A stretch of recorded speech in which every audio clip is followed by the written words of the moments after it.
with his father and two maiden sisters.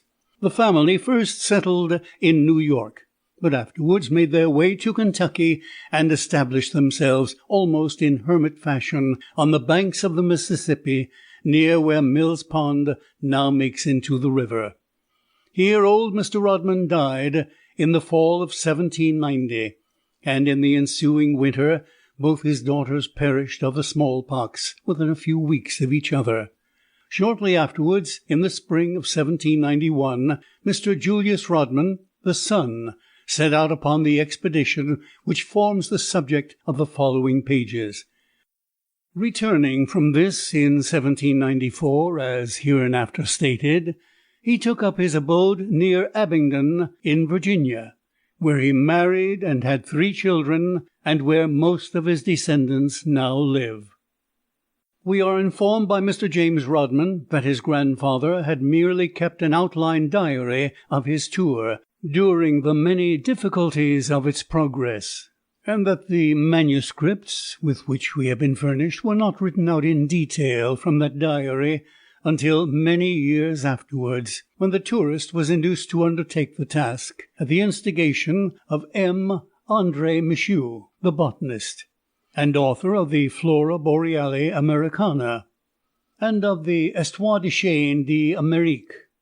M. Michaux, it will be remembered, had made an offer of his services to Mr. Jefferson when that statesman first contemplated sending an expedition across the Rocky Mountains. He was engaged to prosecute the journey, and had even proceeded on his way as far as Kentucky, when he was overtaken by an order from the French minister, then at Philadelphia, requiring him to relinquish the design, and to pursue elsewhere the botanical inquiries on which he was employed by his government. The contemplated undertaking then fell into the hands of Messrs. Lewis and Clark, by whom it was successfully accomplished. The manuscripts, when completed, however, never reached M. Michaux, for whose inspection it had been drawn up, and was always supposed to have been lost on the road by the young man to whom it was entrusted for delivery at M.M.'s temporary residence near Monticello. Scarcely any attempt was made to recover the papers, Mr. Rodman's peculiar disposition leading him to take but little interest in the search. Indeed, strange as it may appear, we doubt from what we are told of him whether he would have ever taken any steps to make public the results of his most extraordinary tour. We think that his only object in retouching his original diary was to oblige M. Michaux. Even Mr. Jefferson's exploring project, a project which, at the time it was broached, excited almost universal comment, and was considered a perfect novelty, drew from the hero of our narrative only a few general observations addressed to members of his family. He never made his own journey a subject of conversation, seeming rather to avoid the topic. He died before the return of Lewis and Clark, and the diary, which had been given into the hands of the messenger for delivery to M. Michaux, was found about 3 months ago in a secret drawer of a bureau which had belonged to Mr. Julius R.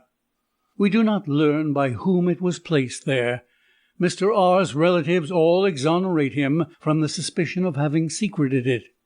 But without intending any disrespect to the memory of that gentleman, or to Mr. James Rodman, to whom we feel under a special obligation, we cannot help thinking that the supposition of the narrator's having by some means re-procured the package from the messenger, and concealed it where it was discovered, is very reasonable, and not at all out of keeping with the character of that morbid sensibility which distinguished the individual.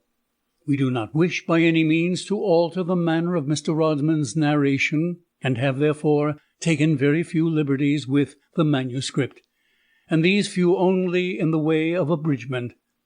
The style, indeed, could scarcely be improved. It is simple and very effective, giving evidence of the deep delight with which the traveller revelled in the majestic novelties through which he passed day after day. There is a species of affectionateness which pervade his account, even of the severest hardships and dangers, which lets us at once into the man's